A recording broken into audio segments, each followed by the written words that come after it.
Hi friends, welcome back to Rani's kitchen. నేను మీ రాణి friends. ఈరోజు recipe వచ్చేసి సొరకాయ పులుసు అండి. చాలా టేస్టీగా చేసుకోవచ్చు.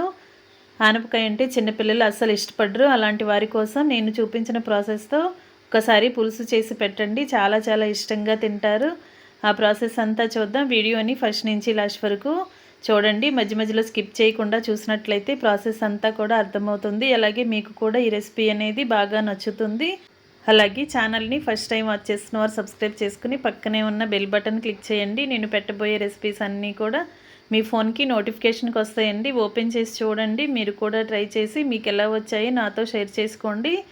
మీకు కూడా ఈ రెసిపీ అనేది బాగా నచ్చుతుంది. ఇంకా ప్రాసెస్లోకి వెళ్ళిపోదాం. ఒక ఆనపకాయ తీసుకుని పైపిల్లంతా కూడా ఓపెన్ చేసిన తర్వాత ఇలా కొంచెం పెద్ద సైజులో ముక్కలు అనేవి కట్ చేసి పెట్టుకోండి. శుభ్రంగా కడిగి పెట్టుకోండి. అలాగే పోపు దినుసులండి, ఆవాలు, మెంతులు, పచ్చిశనగపప్పు, వెల్లుల్లి రెబ్బలు, కొన్ని ఎండుమిర్చి ముక్కలు, అలాగే కొంచెంగా జీలకర్రని తీసుకుని 2 మీడియం సైజు టొమాటోలని కూడా ముక్కలుగా కట్ చేసుకుని తీసుకుని సన్నగా పొడవుగా కట్ చేసుకున్న ఉల్లిపాయ ముక్కలు కూడా 1 కప్పు తీసుకోండి. ఇలా చిలికలుగా కట్ చేసుకున్న పచ్చిమిర్చిని కూడా 2-3 తీసుకోండి. ఉల్లిపాయని కూడా చీలికలుగా కట్ చేసుకోండి. అలాగే కొంచెం చింతపండుని కూడా తీసుకుని వాటర్ పోసి పెట్టుకోండి. కుకింగ్ స్టార్ట్ చేద్దాం. స్టవ్ ఆన్ చేసి కళాయి పెట్టుకుని 2 గరిటెల వరకు ఆయిల్ పోసుకుని ఆయిల్ కాగిన తర్వాత శనగపప్పు, మినపప్పు, ఆవాలు, మెంతులు, జీలకర్ర వేసుకుని వెల్లుల్లి రెబ్బలు కూడా వేసుకుని ఎండుమిర్చిని కూడా వేసుకుని బాగా ఫ్రై చేయండి. ఇవి దోరగా ఫ్రై అవుతున్నప్పుడు ఉల్లిపాయ ముక్కలు, పచ్చిమిర్చి చీలికలు కూడా వేసుకుని వాటిని కూడా లైట్గా ఫ్రై చేయండి.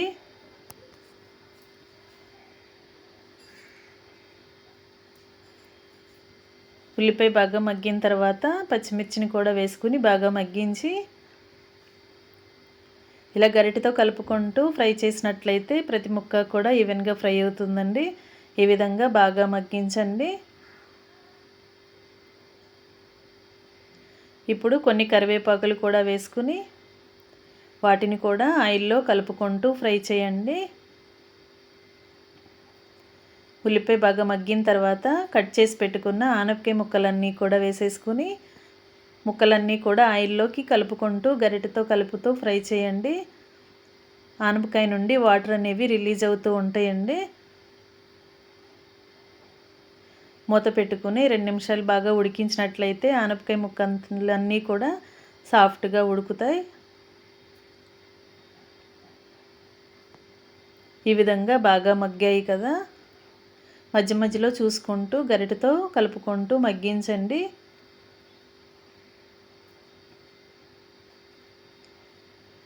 మధ్యలో మూత తీసుకుని చూసుకుంటూ మూత పెట్టుకుంటూ మగ్గించండి. బాగా మగ్గిన తర్వాత కట్ చేసి పెట్టుకున్న టొమాటో ముక్కలన్నీ కూడా వేసుకుని వాటిని కూడా ముక్కలతో పాటు ఆనపకాయ ముక్కలతో పాటు బాగా కలుపుకుంటూ టమాటో ముక్కలు కూడా సాఫ్ట్గా వచ్చేంత వరకు ఉడికించండి.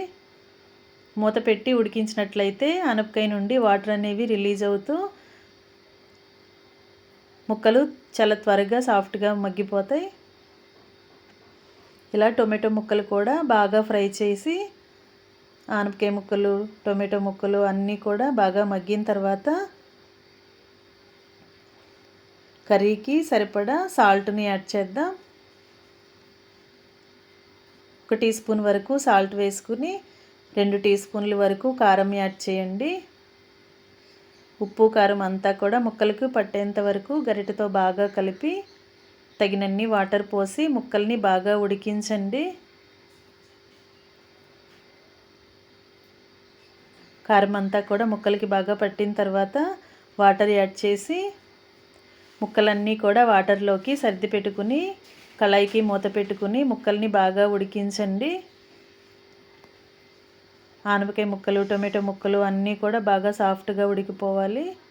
ఇలా మధ్యలో చూసుకుంటూ బాగా ఉడికించండి. ముందుగా మనం చింతపండుని కూడా పెట్టుకున్నాం కదా.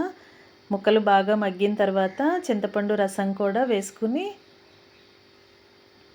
ముక్కల్ని బాగా కలుపుకుంటూ ఉడికించండి. పులుసు అనేది మరీ కొంచెం చిక్కగా ఉండకుండా పలుచగా ఉన్నప్పుడే టేస్ట్ అనేది బాగుంటుంది. తగినన్ని వాటర్ని కూడా యాడ్ చేసి ఉడికించండి. మూత పెట్టి ఉడికించినట్లయితే పులుసు అంతా కూడా బాగా ఉడుకుతుంది. పులుసు మరింత టేస్టీగా రావటం కోసం 1 టీ స్పూన్ వరకు మెంతుల పొడిని యాడ్ చేయండి. మెంతుల్ని బాగా ఫ్రై చేసి మిక్సీ పట్టుకున్న పొడి అండి. అలాగే దానితో పాటు పులుసు అనేది మరింత టేస్టీగా రావటం కోసం చిన్న బెల్లం ముక్కను కూడా యాడ్ చేసి చివరిగా సన్నగా కట్ చేసుకున్న కొత్తిమీరను కూడా వేసి ఇవి 3 కూడా కూరలో కలిసేంత వరకు బాగా కలిపి కొంచెంగా ఇంగువ కూడా వేసుకుని బాగా కలిపి ఉడికించండి. గ్రేవీ అనేది మరీ చిక్కగా ఉండకూడదు, అలాగని మరీ పల్చగా ఉండకూడదండి. మీడియంగా ఉడికిన తర్వాత స్టవ్ ఆఫ్ చేసుకుని వేడివేడి టొమాటో సొరకాయ పులుసుని సర్వ్ చేసుకోవటమే.